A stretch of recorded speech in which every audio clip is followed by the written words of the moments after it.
नमस्कार, मैं doctor Sonali Agarwal, IVF consultant at Agarwal hospital and research institute Gwalior. आज हम चर्चा करेंगे आईवीएफ के बारे में।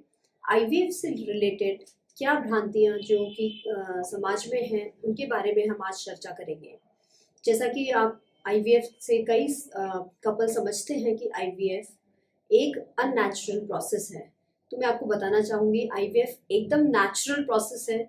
जैसा कि हम समझते हैं कि आईवीएफ में जो एग्स होते हैं वो आपके ही एग्स होते हैं, जिन्हें इंजेक्शंस के द्वारा बनाया जाता है, बढ़ाया जाता है, तथा हस्बैंड का सीमेन जो मिक्स करते हैं वो हम लैब में करते हैं। जो प्रक्रिया आपकी बॉडी में नहीं हो पा रही है उसको हम असिस्ट करके लैब में ऐसा वातावरण पैदा करते हैं जिससे कि वह सर्वाइव कर जाए, तथा भ्रूण बनाया जाता है। जब यह भ्रूण 2 या 3 दिन का होता है तो आपके यूट्रस में ट्रांसप्लांट किया जाता है। दूसरा भ्रांति जो हमारे समाज में है आईवीएफ से रिलेटेड कि इसमें बहुत पेन होता है, तो मैं आपको बताना चाहूँगी कि आईवीएफ जो है इसमें मल्टीपल इंजेक्शंस दिए जाते हैं जिससे कि एग्स ग्रो हो। ये जो इंजेक्शन होते हैं साधारण जो आप आम तौर पे जो वैक्सीन्स लेते हैं या इंसुलिन इंजेक्शंस लेते हैं, इस तरह के बहुत ही कम दर्द वाले इंजेक्शंस होते हैं जिसको कि आपको लेना पड़ता है। तो ये बहुत ज़्यादा पेनफुल प्रक्रिया नहीं होती है, सो इससे डरने की ज़रूरत नहीं है। तीसरा जो मिथ है, जो भ्रांति है हमारे समाज में आईवीएफ से रिलेटेड, ये कि हमेशा ही आईवीएफ से मल्टीपल प्रेगनेंसी होती है। ये बात सच है कि जो आईवीएफ है इसमें हमें 2 या 3 भ्रूण ट्रांसप्लांट यूट्रस में करने पड़ते हैं, जिससे मल्टीपल प्रेगनेंसी का 10% सिर्फ चांस बढ़ता है।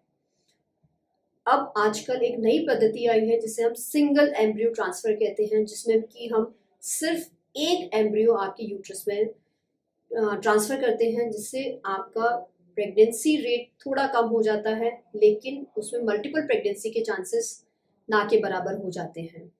यदि आप बहुत ही ज़्यादा अवॉइड करना चाहते हैं मल्टीपल प्रेगनेंसी और बिहाइंड दैट कि हमें एक से ज़्यादा बच्चा नहीं चाहिए, तो आप सिंगल एम्ब्रियो ट्रांसफर पर जा सकते हैं, जिससे कि आपका मल्टीपल प्रेगनेंसी का चांस बिल्कुल ही ना के बराबर नेग्लिजिबल हो जाता है।